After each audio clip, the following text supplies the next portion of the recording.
Just finished this meditation room. It's hard to see. Tons of woodwork. All these are faux beams that went around all of the support beams and rafters that were just here in the attic. It was just an attic space like this. That's all it was. Before we framed it in, put in all the walls. So that's why these beams right here are slanted the way they are, because the support beams going up to the roof line came down at a crooked angle. So we had to make these at a crooked angle, but it actually looks cool because it kind of turns out to be like a tree. So all of these are wrapped, stained, treated, really nice. And then this floor is actually padded like yoga mat flooring.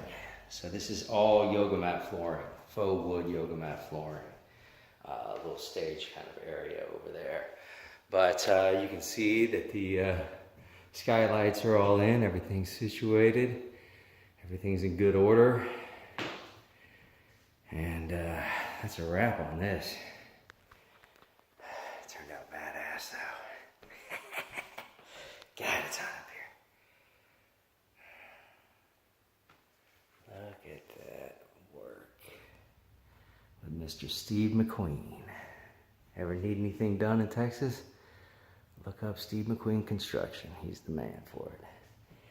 Built this nice little shelf too. Yours truly. All right, that's it. Have a good day. I am out of here.